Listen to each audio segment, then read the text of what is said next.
sa mga taga-Filipos. Unang kabanata. Mula kina Pablo at Timoteo, na mga lingkod ni Kristo Jesus. Para sa mga taga-Filipos na hinirang ng Diyos dahil sa kanilang pananalig kay Kristo Jesus, gayon din sa mga tagapangasiwa at mga tagapaglingkod. Sumainyo nawa ang pagpapala at kapayapaan ng Diyos na ating Ama at ng Panginoong Heso Kristo. Nagpapasalamat ako sa aking Diyos tuwing maaalala ko kayo. Tuwing ipinapanalangin ko kayong lahat, ako'y laging nagagalak. Dahil sa inyong pakikiisa sa pagpapalaganap ng magandang balita tungkol kay Kristo, mula nang ito'y inyong tanggapin hanggang sa kasalukuyan. Natitiyak kong ang mabuting gawang pinasimulan sa inyo ng Diyos ay Kanyang lulubusin hanggang sa araw ng pagbabalik ni Heso Kristo. Minamahal ko kayo, kaya dapat lang napahalagahan ko kayo ng ganito. At dahil magkasama tayong tumanggap ng pagpapala ng Diyos, kahit ngayong ako'y nakabilanggo, o noong ako'y malayang nagtatanggol at nagpapalaganap ng magandang balita. Nalalaman ng Diyos na ang pananabik ko sa inyong lahat ay kagaya ng pagmamahal sa inyo ni Heso Kristo. Idinadalangin ko sa Diyos na ang inyong pag-ibig ay patuloy na sumagana at masangkapan ng malinaw na kaalaman at pagkaunawa, upang mapili ninyo ang pinakamahalaga sa lahat. Sa gayon, pagbabalik ni Kristo, matatagpuan kayong malinis, walang kapintasan, at sagana sa magagandang katangiang kaloob sa inyo ni Heso Kristo, sa ikararangal at ikadadakila ng Diyos. Ibig kong malaman ninyo, mga kapatid, na ang nangyari sa akin ay nakatulong ng malaki sa ikalalaganap ng magandang balita. Nalaman ng mga bantay sa palasyo at ng iba pang naririto na ako'y nabilanggo dahil sa pagiging tagasunod ni Kristo. At ang karamihan sa mga kapatid ay lalong tumibay sa kanilang pananalig sa Panginoon dahil sa aking pagkabilanggo. Hindi lamang yon, lalo pang lumakas ang kanilang loob na ipangaral ang salita. Totoo nga na may ilang nangangaral tungkol kay Kristo dahil sa pagkainggit at hilig sa pakikipagtalo. Ngunit, mayroon din namang nangangaral ng may tapat na hangarin. Si Kristo'y ipinapangaral nila dahil sa tunay na pagmamahal, sapagkat alam nilang ako'y hinirang upang ipagtanggol ang magandang balita. Ngunit ang iba ay nangangaral ng di tapat sa kalooban, kundi sa udyok ng masamang hangarin. Sapagkat hangad nilang dagdagan pa ang paghihirap ko sa aking pagkakabilanggo. Ngunit walang anuman sa akin ang lahat ng iyon. Ikinagagala ko pa nga na si Kristo ay naipapangaral, maging tapat man o hindi ang hangarin ng ibang mga nangangaral. Ang isa ko pang ikinagagalak ay ang pag-asa na muli akong makakalaya sa tulong ng inyong mga panalangin at ng Espiritu ni Heso Kristo. Ang aking pinakananais at inaasahan ay huwag akong magkulang sa aking tungkulin. Sa halip ay magkaroon ako ng lakas ng loob sa lahat ng panahon, upang mabuhay man ako o mamatay, ay mabigyan ko ng karangalan si Kristo.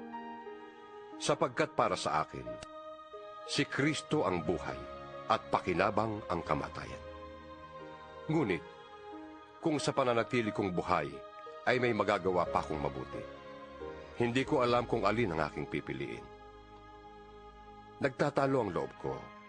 Ibig ko nang pumanaw sa mundong ito upang makapiling ni Kristo. Yamang ito ang lalong mabuti para sa akin. Ngunit alang-alang sa inyo, mas kailangan pang manatili ako sa buhay na ito. Dahil dito, natitiyak kong ako'y mabubuhay pa at makakasama ninyong lahat upang matulungan kayong magpatuloy ng may kagalakan sa inyong pananalig sa Panginoon. Kung magkagayon, lalo ninyo akong maipagmamalaki at lalo ninyong pupurihin si Kristo Jesus dahil sa aking pagbabalik sa inyo. Kaya nga, mga kapatid, pagsikapan ninyong mamuhay ayon sa magandang balita ni Kristo. Sa gayon, makabalik man ako sa inyong piling o hindi, makakatiyak pa rin na kung kayo'y nananatili sa iisang layunin at sama-samang ipinaglalaban ang pananalig sa magandang balita, huwag kayong matakot sa inyong mga kaaway. Magpakatatag kayo, sapagat ito mismo ang palatandaan na sila ay mapapahamak at kayo'y maliligtas.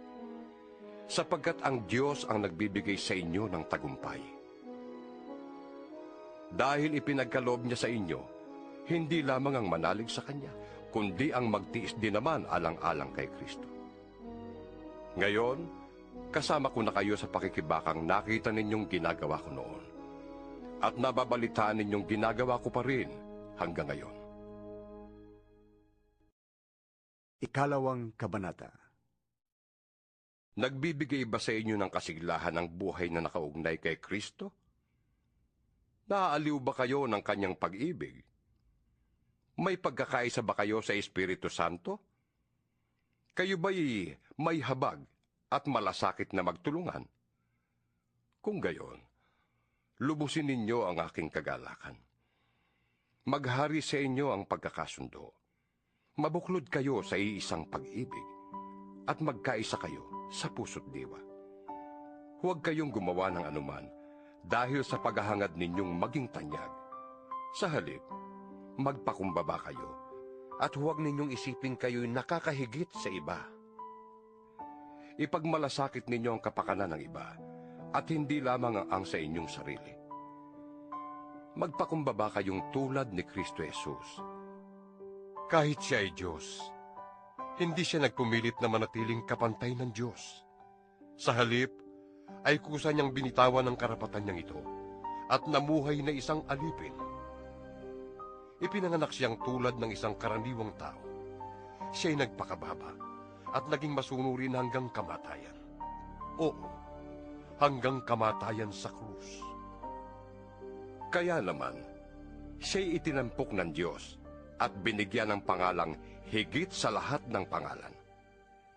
Kaya't sa pangalan ni Jesus ay sasamba ang lahat, ng nasa langit, nasa lupa, at nasa ilalim ng lupa. At ang lahat ay magpapahayag na si Jesucristo ang Panginoon, sa ikararangal ng Diyos Ama. Kaya nga, mga minamahal, kung paanong lagi kayong masunurin noong kasama pa ninyo ako, lalo kayong maging masunurin ngayon, samantalang ako'y malayo sa inyo. May takot at panginginig na magpatuloy kayo sa paggawa hanggang sa malubos ang inyong kaligtasan. Sapagkat ang Diyos ang nagbibigay sa inyo ng pagnanasa at kakayahang maisagawa ang Kanyang kalooban. Gawin ninyo ang lahat ng bagay nang walang pagtutol at pagtatalo, upang kayo'y maging mga ulirang anak ng Diyos, matuwid at walang kapintasan, sa gitna ng mga taong mapanlinlang at masasama. Sa gayon, magsisilbi kayong ilaw sa kanila, tulad ng bituing nagniningning sa kalangitan, habang iniahatid ninyo sa kanila ang balita ng kaligtasan. Pagdating ni Kristo, ay maipagmamalaki ko kayo, sapagkat hindi nawalan ng kabuluhan ang aking mga pagpapakahirap. Kung ang buhay ko may maging handog sa inyong paglilingkod at pananampalataya sa Diyos, ikaliligaya ko pa rin yun, at hinahatian ko kayo ng aking kagalakan. Magalak din kayo at bahaginan ninyo ako ng inyong kagalakan. Umaasa ako sa Panginoong Jesus na mapapapunta ko agad yan si Timoteo upang mapanatag ang aking loob kung malaman ko mula sa kanya ang inyong kalagayan. Wala nang hihigit sa kanya sa pakikiisa sa aking damdamin at pagmamalasakit para sa inyong kapakanan. Ang inaatupag lamang ng iba ay ang sarili nilang kapakanan at hindi ang kay Jesucristo. Kayo na rin ang nakakaalam sa katapatan ni Timoteo. Kasama ko siya sa pangangaral ng magandang balita, tulad ng pagtulong ng isang anak sa kanyang ama. Kaya, binabala kong papuntahin siya diyan pagkatapos kong matiyak ang magiging kalagayan ko rito. Sa tulong ng Panginoon, umaasa akong makakapunta din ako diyan sa lalong madaling panahon. Inisip kong kailangan ng pauwiin diyan ang ating kapatid na si Epaprodito na aking kamanggagawa at kapwa-kawal ng Diyos na sinugo ninyo upang magdala ng inyong kaloob at tuloy makatulong ko rito. Sabik na siyang makauwi diyan. Nag-aalala siya dahil sa nabalitaan ninyong nagkasakit siya. Nagkasakit nga siya at muntik nang mamatay. Ngunit, kinaawaan siya ng Diyos.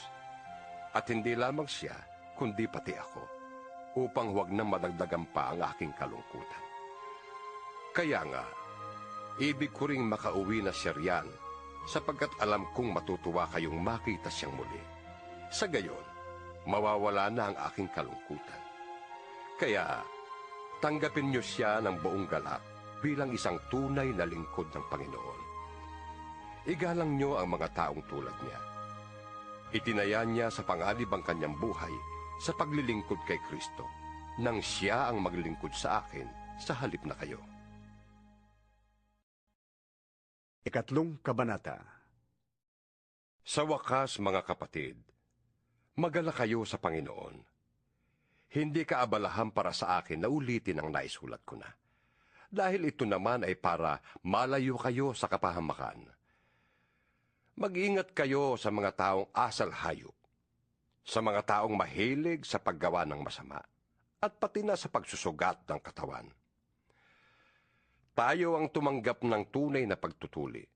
Tayong sumasamba sa Diyos sa pamamagitan ng Kanyang Espiritu. Ang ipinagmamalaki natin ay ang ating buhay kay Kristo Jesus. Hindi tayo nagtitiwala sa mga panlabas na tuntunin. Ang totoo, ako'y may sapat na dahilan upang panghawakan ng mga panlabas na tuntunin. Kung iniisip ni Numan na siya may katwirang umasa sa ganitong gawain, lalo na ako. Ako'y tinuli ng 8 araw mula nang ako'y isilang. Ako'y isang tunay na Israelita, buhat sa angkan ni Benjamin at katutubong Hebreo. Kung pagsunod naman sa kautusan ng pag-uusapan, ako'y isang Pariseo. Dahil sa masugid kong pagsunod sa kautusan, inusig ko ang iglesia. Kung sa pagiging matuwid naman ayon sa kautusan, walang maisusumbat sa akin. Ngunit dahil kay Kristo, ang mga bagay na pinapahalagahan ko noon ay itinuring kong walang kabuluhan ngayon. Oo, itinuturing kong walang kabuluhan ang lahat ng bagay bilang kapalit ng lalong mahalaga, ang pagkakilala kay Kristo Jesus na aking Panginoon. Ang lahat ng bagay ay ipinalagay kong walang kabuluhan. Makamtan ko lamang si Kristo at lubusang makasama niya. Ang aking pagiging matuwid ay hindi sa pamamagitan ng pagsunod sa kautusan, kundi sa pananalig kay Kristo. Ang pagiging matuwid ko ngayoy buhat sa Diyos sa pamamagitan ng pananampalataya. Ang tanging hangarin ko ngayon ay lubusang makilala si Kristo, maranasan ang kapangyarihan ng kanyang muling pagkabuhay, makibahagi sa kanyang mga hirap, at maging tulad niya sa kanyang kamatayan, upang ako man ay muling mabuhay mula sa mga patay. Hindi sa nakamtang ko na ang mga bagay na ito. Hindi rin sa ako'y ganap na. Ngunit, sinisikap kong makamtan ng gantimpala, yamang ito ang dahilan kung bakit ako'y tinawag ni Kristo Jesus. Mga kapatid, hindi ko ipinapalagay na nakamit ko na ito. Ngunit, isang bagay ang ginagawa ko. Nililimot ko ang nakaraan at sinisikap na marating ang layuning nais kong makamtan. Nagpapatuloy nga ako tungo sa hangganan upang makamtan ang gantimpala ng pagkatawag sa akin ng Diyos sa pamamagitan ni Kristo Jesus, ang buhay na hahantong sa langit. Ganyan ang dapat na maging kaisipan nating mga matatag na sa pananampalataya. Kung hindi ganito ang inyong paniniwala, ipapaunawa yan sa inyo ng Diyos. Ang mahalaga lamang ay ipagpatuloy natin ang ating natutuhan. Mga kapatid, tumulad kayo sa halimbawang ipinakita ko sa inyo. Pag-ukulan ninyo ng pansin ang lahat ng sumusunod sa aming halimbawa. Tulad ng malimit kong sabihin sa inyo, at ngayoy luhaang inuulit ko. Marami ang namumuhay bilang mga kaaway ng krus ni Kristo. Kapahamakan ang kahihinatnan nila, sapagkat ang dinidyos nila ay ang hilig ng kanilang katawan. Ikinararangal nila ang mga bagay na dapat sana nilang ikahiya. At wala silang iniisip, kundi ang mga bagay na makalupa. Ngunit, ang langit ang tunay na timbayan. Doon magmumula ang tagapagligtas na hinihintay natin ng may pananabik. Ang Panginoong Hesukristo. Babaguhin niya ang ating katawang lupa na may kahinaan upang maging malwalhati tulad ng kanyang katawan sa pamamagitan ng kapangyarihang ginamit niya sa pagpapasuko sa lahat ng bagay. Ika-4 na kabanata. Kaya nga, mga kapatid kong minamahal at pinapanabikan, aking kagalakan at karangalan, magpakatatag kayo sa inyong pamumuhay na nakaugnay sa Panginoon. Nakikiusap ako kina Euodia at Syntyche na sila'y magkasundo na bilang magkapatid sa Panginoon. Ipinapakiusap ko rin naman sa iyo, tapat kong kasama, natulungan mo ang dalawang babaeng ito. Sila man ay nakatulong ko sa pagpapalaganap ng magandang balita, kasama ni Clemente at ng iba pang kamanggagawa ko. Ang pangalan nila ay nakasulat sa aklat ng buhay. Magala kayong lagi sa Panginoon. Inuulit ko, magala kayo. Ipadama ninyo sa lahat ang inyong kagandahang loob. Malapit nang dumating ang Panginoon. Huwag kayong mabalisa tungkol sa anumang bagay. Sa halip, hingin ninyo sa Diyos ang lahat ng inyong kailangan sa pamamagitan ng panalangin may pasasalamat. At ang kapayapaan ng Diyos na hindi kayang maunawaan ng tao, ang mag-iingat sa inyong puso at pag-iisip dahil sa inyong pakikipag-isa kay Kristo Jesus. Bilang pagtatapos, mga kapatid, dapat maging laman ng inyong isip ang mga bagay na karapat-dapat at kapuri-puri, mga bagay na totoo, marangal, matuwid, malinis, kaibig-ibig at kagalang-galang. Isagawa ninyo ang lahat ng inyong natutuhan, tinanggap, narinig, at nakita sa akin. Sa gayon, sa inyo ang Diyos na nagbibigay ng kapayapaan. Labis akong nagagalak sa Panginoon, sapagkat pagkaraan ng mahabang panahon, minsan pang ipinamalas ninyo ang inyong pagmamalasakit sa akin. Alam kong hindi ninyo ako nalilimutan. Wala nga lamang kayong pagkakataong matulungan ako. Hindi ko sinasabi ito dahil sa kayo'y hinahanapan ko ng tulong. Natutunan ko ng masiyahan, maging anuman ang aking kalagayan. Naranasan ko ng maghikahos. Naranasan ko na rin ang malagana. Natutuhan ko na ang lihim kung paanong masiyahan sa anumang kalagayan sa buhay. Ang mabusog o magutom, ang malagana o maghirap. Ang lahat ng ito'y magagawa ko dahil sa lakas na kaloob sa akin ni Kristo. Gayunman, ikinagagalak ko ang ginawa ninyong pagtulong sa aking mga paghihirap. Alam naman ninyo, mga taga-Pilipos, na kayo lamang ang iglesyang nakahati ko sa hirap at ginhawa nang umalis ako sa Macedonia at nagsisimula pa lamang sa pangangaral ng magandang balita. Noong ako'y nasa Tesalonica na, makailang ulit pa ding pinadala ninyo ako ng tulong. Hindi sa hangad kong laging tumanggap ng mga kaloob, kundi ang nais ko ay makatanggap kayo ng masaganang gantimpala. Narito ngayon ang katibayan ng labis-labis na kaloob ninyo sa akin. Higit pa sa pangangailangan ko ang tulong ninyo sa akin na dala ni Epaprodito. Ang mga ito ay tulad ng mabangong handog sa Diyos, mga alay na katanggap-tanggap at kaaya-aya sa Kanya. At buhat sa hindi mauubos na kayamanan ng Diyos, ay ibibigay niya ang lahat ng inyong kailangan sa pamamagitan ni Kristo Jesus.